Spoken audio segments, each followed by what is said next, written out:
출애굽기 15장 1에서 27절 말씀입니다. 15장. 이때에 모세와 이스라엘 자손이 이 노래로 여호와께 노래하니 일러스되 내가 여호와를 찬송하리니 그는 높고 영화로우시며 말과 그 탄자를 바다에 던지셨음이로다. 여호와는 나의 힘이요 노래시며 나의 구원이시로다. 그는 나의 하나님이시니 내가 그를 찬송할 것이요 내 아버지의 하나님이시니 내가 그를 높이리로다. 여호와는 용사시니 여호와는 그의 이름이시로다. 그가 바로의 병거와 그의 군대를 바다에 던지시니 최고의 지휘관들이 홍해에 잠겼고 깊은 물이 그들을 덮으니 그들이 돌처럼 깊음 속에 가라앉았도다. 여호와여, 주의 오른손이 권능으로 영광을 나타내시니이다. 여호와여, 주의 오른손이 원수를 부수시니이다. 주께서 주의 큰 위엄으로 주를 거스르는 자를 엎으시니이다. 주께서 진노를 바라시니 그 진노가 그들을 지푸라기같이 사르니이다. 주의 콧김에 물이 쌓이되 파도가 언덕같이 일어서고 큰 물이 바다 가운데 엉기니이다. 원수가 말하기를 내가 뒤쫓아 따라잡아 탈취물을 나누리라.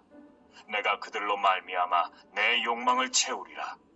내가 내 칼을 빼리니 내 손이 그들을 멸하리라 하였으나 주께서 바람을 일으키심에 바다가 그들을 덮으니 그들이 거센 물에 납같이 잠겼나이다. 사랑하는 형제 여러분, 7월 2일 토요일 저녁 묵상에 오신 것을 환영합니다. 하나님의 기적으로 이스라엘은 홍해를 건너고 애굽 기마군대와 바로왕은 한 사람도 남김없이 수장되었습니다. 그 장면을 목도하고 체험한 이스라엘 백성은 얼마나 감격과 감사와 놀라움에 넘쳤을까요? 그들은 즉석에서 예배하지 않을 수 없었습니다. 그래서 그들의 찬양이 수록되었는데요. 1에서 18절까지는 모세와 이스라엘 백성이 노래하고 19에서 21절은 미리암과 여인들의 소고 화답으로 봅니다. 아마도 남자들은 선창을 하면 여자들은 소고를 치면서 후창을 하는 방식으로 고대의 노동요를 선후창으로 부르며 박자를 맞추듯이 불렀나 보다 생각하고 있습니다. 노래는 하나님께서 실행하신 사실에 근거하여서 찬양하지 않을 수 없는 이유를 말합니다. 그리고 그 실행은 하나님을 대적한 원수에 대한 심판임을 말했습니다. 이를 볼 때에 하나님이 말씀하신 대로 실행하실 것과 말씀하신 대로 실행하실 것과 실행할 능력이 있으심을 확신하며 노래하고 있습니다. 앞으로 실행하실 일은 바로 가나안을 정복할 일이며 거기서 여호와의 성소를 세울 것입니다. 10절까지는 그 역사적 사실을 말한 것이고요. 11절 볼게요. 여호와여, 신중에 주와 같은 자가 누구니이까? 주와 같이 거룩함으로 영광스러우며 찬송할 만한 위엄이 있으며 기이한 일을 행하는 자가 누구니이까? 네, 모세와 이스라엘은 자기들의 하나님이 최고의 신이시고 그리고 천상천하의 무적이라는 것을 체험했기 때문에 이렇게 찬양을 했습니다. 정말 그렇습니다. 형제 여러분, 생각해 보십시오. 이미 드러난 역사적 사실들만 해도 그 어떤 신이란 신도 여호와 하나님을 흉내조차 내지 못합니다. 그럴 수밖에 없는 것이 하나님은 창조주이시고 심판주이시고 구원주이십니다. 세상 잡신들이 이적을 조금은 행할지는 모르나 천지를 창조하신 일과 마귀와 그를 따르는 온 세상을 심판하실 일과 하나님을 따르는 무리를 구원하시는 일을 그 어느 잡신이 흉내라도 낼 수 있겠습니까? 결코 가능하지 않은 일입니다. 창조주, 심판주, 구원주이시고 역사를 시작하신 분이시기에 역사를 마치는 일도 하나님이 하시고요. 역사의 진행도 하나님의 섭리 안에 있습니다. 그러므로 역사 과정에서도 하나님 백성의 승리만 있는 것이지 영원한 패배는 절대로 없는 것입니다. 어떻게 하나님을 찬양하지 않을 수 있겠습니까? 12절. 주께서 오른손을 드신즉 땅이 그들을 삼켰나이다. 주의 인자하심으로 주께서 구속하신 백성을 인도하시되 주의 힘으로 그들을 주의 거룩한 처소에 들어가게 하시나이다. 자기들이 목도한 놀라운 사건과 구원이 전적으로 하나님의 주권적 계획과 하나님의 능력으로 이루셨으므로 가나안 정복 또한 그렇게 될 것을 믿었기에 이렇게 찬양하고 있는데요. 인상적인 것은 가나안에 들어가는 것을 주의 거룩한 처소에 들어가게 하시나이다 라고 주의 거룩한 처소라고 말한 사실입니다. 영토의 정복 수준이 아니라 거룩한 하나님 나라 건설이다 이거죠. 사실 지금 그 당시 현재적인 가나안은 더럽고 추악한 타락한 땅입니다. 그게 어떻게 주의 거룩한 처소가 되겠습니까? 영토만 정복하는 것으로 되는 것이 아니라 가서 거룩한 나라를 건설하는 것이죠. 그러니까 이스라엘 백성이 이제부터 거룩한 나라로 출발이 되어야 되는 것입니다. 14절. 여러 나라가 듣고 떨며 블레셋 주민이 두려움에 잡히며 에돔 두령들이 놀라고 모압 영웅이 떨림에 잡히며 가나안 주민이 다 낙담하나이다. 놀람과 두려움이 그들에게 임하매 주의 팔이 크므로 그들이 돌같이 침묵하였사오니 여호와여 주의 백성이 통과하기까지 곧 주께서 사신 백성이 통과하기까지였나이다. 네, 열재앙과 홍해의 심판 사건은 열국을 두려움에 떨게 했다는 것을 말하고 있습니다. 블레셋과 에돔과 모압과 가나안 족속들이 혼비백산한다는 말을 하고 있습니다. 이것이 그저 찬양일 뿐일까요? 역사적 사실일까요? 여러분, 열재앙과 홍해 심판 자체가 역사적 사실인 것처럼 열국의 공포 역시 역사적 사실입니다. 그래서 훗날 여호수아 때에 여리고성의 기생 라합의 입을 통해 증언된 내용이 있죠. 그것을 볼게요. 여호수아 2장 9에서 11절. 말하되 여호와께서 이 땅을 너희에게 주신 줄을 내가 아노라. 우리가 너희를 심히 두려워하고 이 땅 주민들이 다 너희 앞에서 간담이 녹나니 이는 너희가 애굽에서 나올 때에 여호와께서 너희 앞에서 홍해 물을 마르게 하신 일과 너희가 요단 저쪽에 있는 아모리 사람의 도왕 시혼과 오객에 행한 일 곧 그들을 전멸시킨 일을 우리가 들었음이니라. 우리가 듣자 곧 마음이 녹았고 너희로 말미암아 사람이 정신을 잃었나니 너희의 하나님 여호와는 위로는 하늘에서도 아래로는 땅에서도 하나님이시니라. 이렇게 하나님은 열재앙과 홍해 심판의 이적을 통해서 이스라엘이 나아갈 길에 열국이 가로막아 서지 못하도록 미리부터 심리전에서 기선제압을 하고 출발하게 하신 것입니다. 17절. 주께서 백성을 인도하사 그들을 주의 기업의 산에 심으시리이다. 여호와여 이는 주의 처소를 삼으시려고 예비하신 것이라. 주여 이것이 주의 손으로 세우신 성소로소이다. 여호와께서 영원 무궁하도록 다스리시도다 하였더라. 네, 17절에서 모세와 이스라엘은 자기들이 들어갈 땅을 기업이라고 즉 상속받는 땅이라고 표현합니다. 기업 또는 분깃 즉 상속분이라는 개념은 영구적인 소유권을 지정받은 땅이라는 의미입니다. 하나님께서 지정해 주셨기 때문에 영구적인 권리를 이미 확보했다는 믿음입니다. 그리고 거기는 주의 처소가 되어서 백성들과 함께 거주할 것이라는 비전을 표현하고 있습니다. 그것이 주의 손으로 세운 성소라고 가나안 땅을 일컬어 말하는데요. 여호와의 다스림을 받는 이스라엘이 들어가면 그 땅은 타락한 땅이 성소로 바뀔 것이기 때문입니다. 그래서 주의 성소, 주의 처소, 주의 손으로 세운 성소가 되는 것은 땅 때문이 아니라 사실은 순종하는 백성들 때문입니다. 이렇게 말하려고 주께서 사신 16절에서도 주께서 사신 백성이 통과하기까지였나이다라고 주께서 사셨다고 했죠. 주님께서 하나님께서 이스라엘을 무엇으로 값주고 사셨을까요? 사실 자기 아들의 피값을 주고 사셨습니다. 예수 그리스도의 피값이 비록 지금은 실현은 안 되었지만 예정되어 있습니다. 훗날 오실 예수 그리스도의 십자가의 피, 그것을 예표하는 6월절에 어린 양의 피가 있었지 않습니까? 그래서 주께서 사신 백성 맞습니다. 이렇게 여호와의 다스림을 받는 이스라엘이 되어야 한다는 것이 이제 마땅한 것을 다시 한번 확인할 수 있고요. 또 그 타락한 땅이 성소로 바뀔 것에 대한 비전이 너무나 감격적으로 다가옵니다. 자, 이렇게 믿을 수 있는 근거는 무엇일까요? 가나안 땅을 이스라엘이 차지할 수 있는 근거는 무엇일까요? 먼저 가나안 땅을 차지할 수 있는 근거 첫째는 가나안 족속의 죄악상 때문에 하나님의 심판이 예고된 대상이라는 사실입니다. 그 예고는 소돔과 고모라 때에 이미 증거된 것입니다. 소돔과 고모라의 멸망은 대표적 표본으로 경고된 것일 뿐이죠. 그럼에도 불구하고 가나안의 그 어느 누구도 회개하지 않았다는 사실입니다. 그 후 수백 년 동안요. 아브라함과 이삭과 야곱 3대가 하나님의 백성 정체성을 가지고 가나안 땅에서 살았던 기간 동안 그들은 하나님의 소식을 들었는데도 그 이후에도 죄악을 쌓아온 것이 그들의 실상입니다. 레위기에 하나님께서 이스라엘에게 금지하신 모든 죄악상들은 바로 가나안 땅에서 행해지는 범죄들이었습니다. 그러므로 가나안 전쟁은 정복 전쟁이라기보다는 심판 전쟁이 될 것입니다.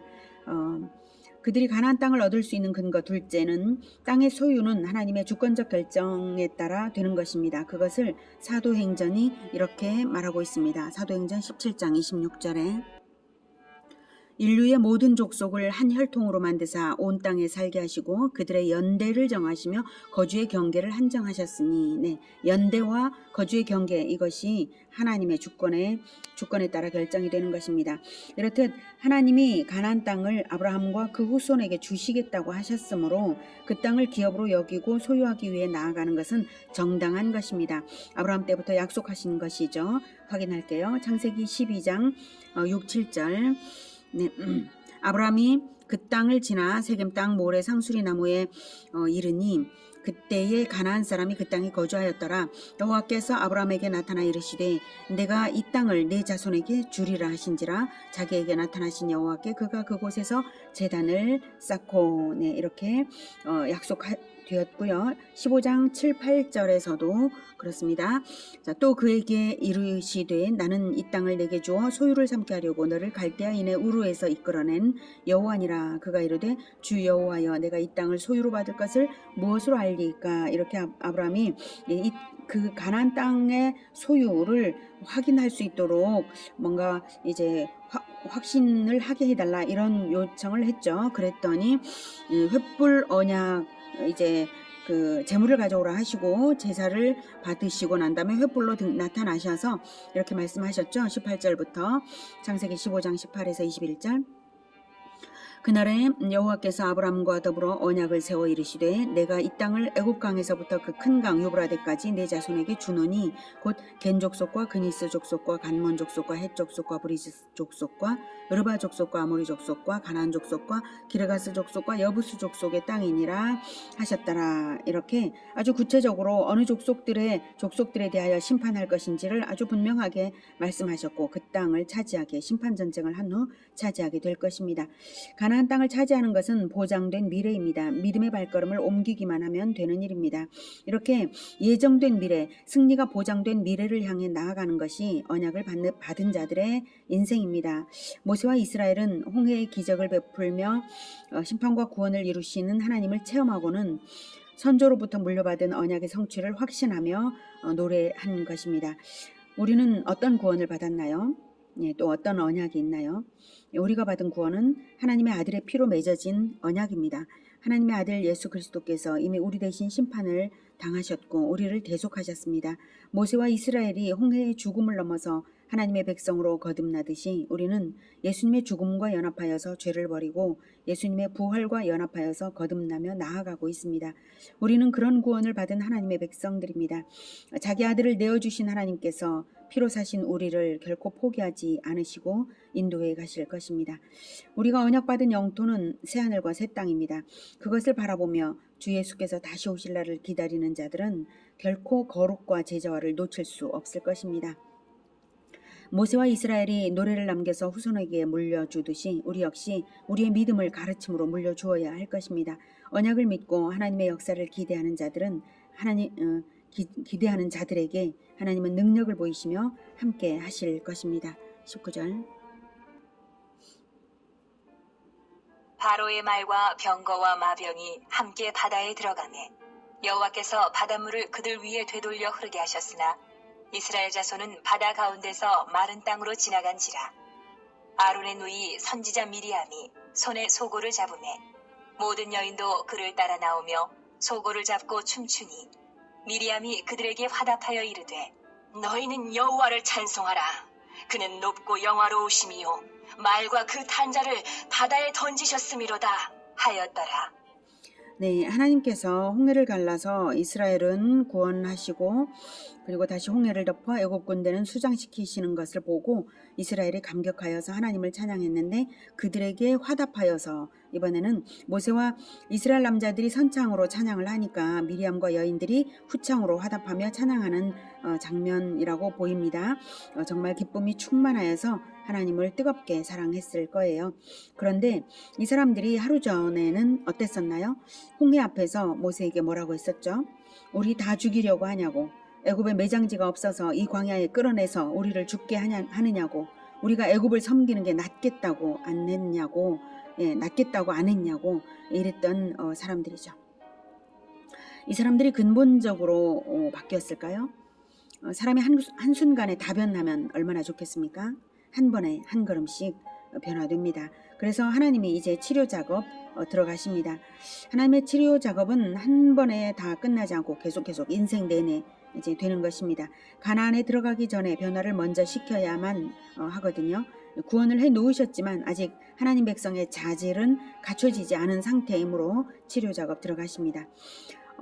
예를 들자면 이스라엘의 상태는 심장병, 신장병, 당뇨병, 고혈압, 두통, 치통, 온갖 질병을 가졌다고 한다면 급수술해서 가장 급한 심장 이식을 먼저 해서 생명만 간신히 살려놓은 상태와도 같은 거죠. 우리도 비슷하지 않은가요? 예수님 믿고 구원받았는데 여전히 탐욕스럽고 여전히 화내고 원망불평 여전하고 근심 걱정, 시기 질투 똑같고 게으르고 교만하고 섬길 줄 모르고 이기적이지 않은가요? 사실 개인차가 있을 뿐 우리 모두가 영혼의 질병이 있어서 치료가 필요한 존재들입니다. 인정해야 하나님의 치료에 협력이 되겠죠.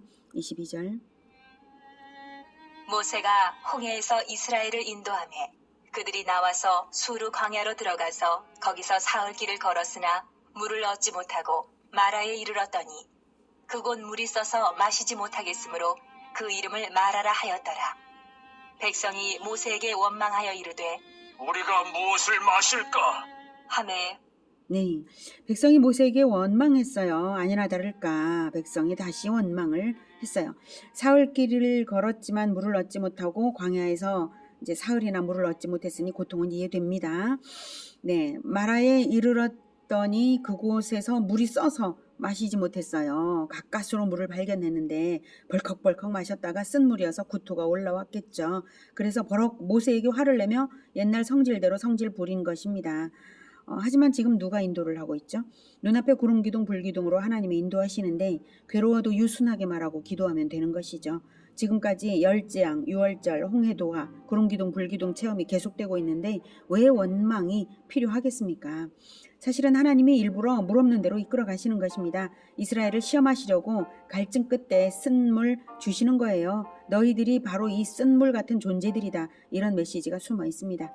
이스라엘의 숨겨진 못된 성품들을 수면으로 떠오르게 해서 치료하시려고 그러시는 것입니다.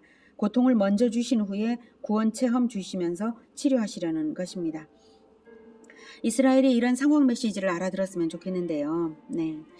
자, 우리는 어떻습니까? 상황 메시지를 잘 알아듣고 계십니까? 하나님이 나의 상황 가운데서 갈증과 쓴 물맛을 보이고 계시다면 나를 치료하시는 하나님의 작업인 줄을 아시고 잠잠히 하나님만 바라십시오. 사람에게 원망하지 마시기 바랍니다. 그래야 치료되고 통과됩니다. 원망 불평할수록 고통은 길어지고 축복은 멀어질 뿐이죠. 25절. 모세가 여호와께 부르짖었더니 여호와께서 그에게 한 나무를 가리키시니 그가 물에 던지니 물이 달게 되었더라.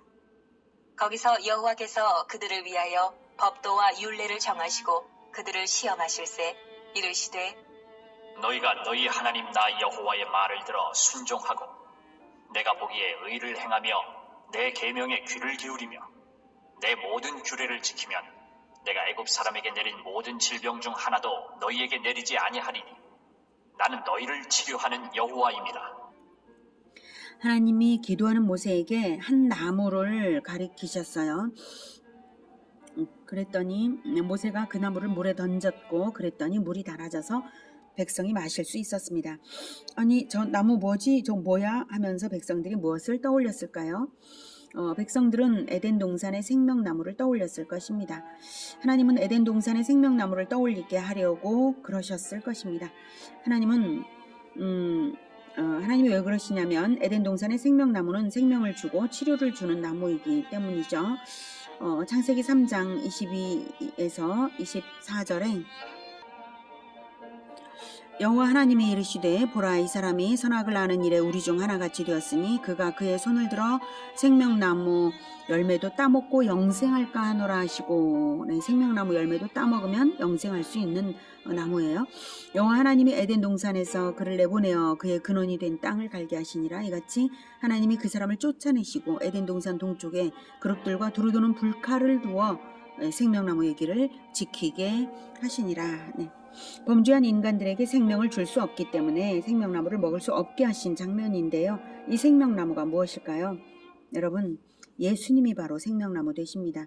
우리가 죄인인데 예수님의 십자가 죽음의 공로로 우리 죄의 대가를 치러서, 예수님께서 우리 대신 치러서 우리가 예수님을 먹고 영생이 시작된 것이죠.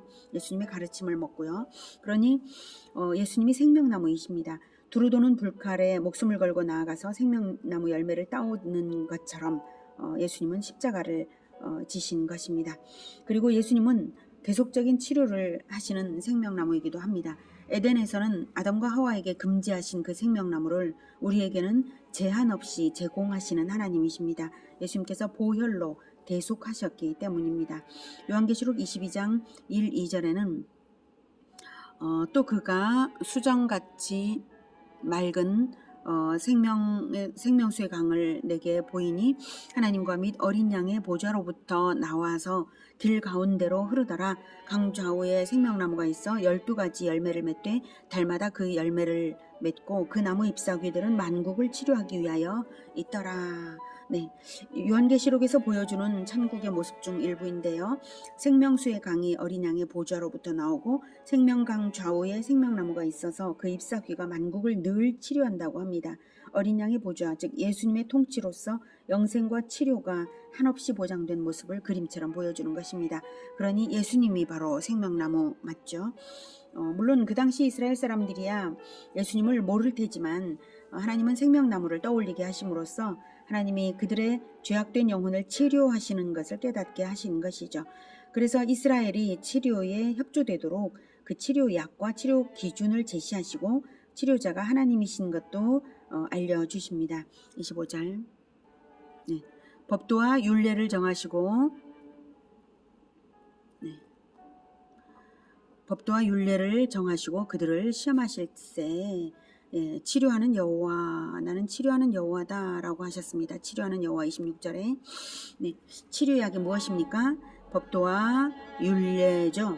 치료 기준이 무엇입니까? 법도와 율례. 치료를 누가 하십니까? 여호와가 하십니다. 여호와가. 법도와 율례는 한마디로 말씀입니다. 구약에는 법도와 율례이고 신약시대에는 사람으로 직접 오신 예수님이십니다. 그리고 성경 전체는 예수님을 언제나 예수님을 보여주고 있습니다. 애굽 사람들에게 내린 질병 중 하나도 너희에게 내리지 아니하리니 이렇게 말씀하시네요. 이 질병은 육신의 질병도 물론이겠지만 열재앙과 홍해 심판으로 이미 체험한 것처럼 하나님이 내리시는 인생의 모든 고통을 다 의미합니다. 그러니까 하나님이 주시는 법도와 율례에 따르면 애굽에서 내려졌던 그런 고통이 없겠지만 따르지 않으면 다시 고통을 주실 것이라는 예시로서 갈증과 마라의 쓴 물맛을 맛보기로 보여준다 이거죠. 그러니까 우리 인생에 만나게 되는 여러 가지 고통이나 질병은 하나님이 내 영혼을 치료하기 위해 몸에 주시는 상황 메시지와 같은 것이라고 생각하시면 되는데요. 하지만 여기서 오해하지 마실 것은 타인에 대한 그 판단의 근거로 생각하지 마시라는 겁니다. 질병이나 고난이 1:1 대응으로 그 사람의 죄 때문이다 이렇게 기계적으로 생각할 일은 아닙니다. 욥은 거룩한 자였기 때문에 오히려 질병과 재해를 당했잖아요.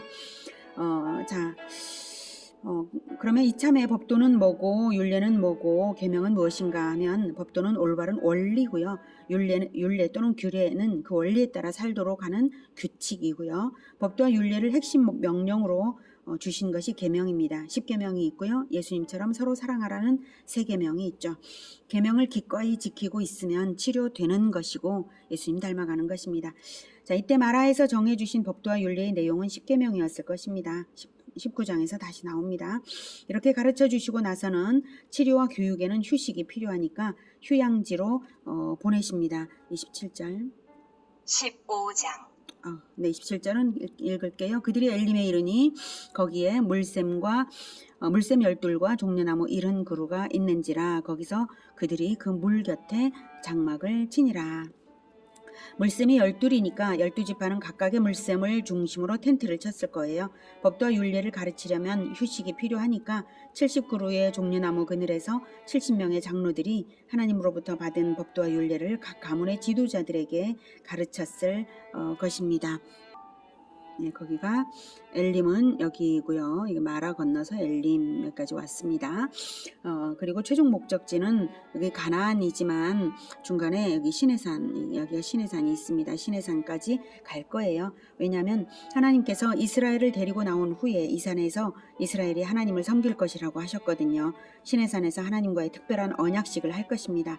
이제 시내산까지 불평 없이 순조롭게 갈까요? 네. 하나님은 죄 없으신 예수님을 보내셔서 우리 대신 그분의 생명을 받으심으로써 우리에게는 생명을 붙이셨습니다.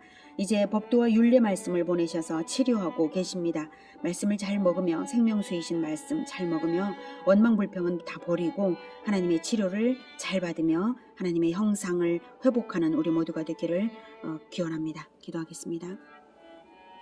하나님의 말씀이 생명수이고 우리를 치료하십니다. 우리가 늘 하나님의 말씀을 잘 먹고 치료를 받아서 하나님 아버지의 그 형상을 온전히 회복할 수 있도록 예수님을 잘 따라갈 수 있도록 주님 도와주시옵소서. 우리의 더러운 것과 질병들과 같은 온갖 원망 불평이나 모든 것들 다 이제 내어버립니다.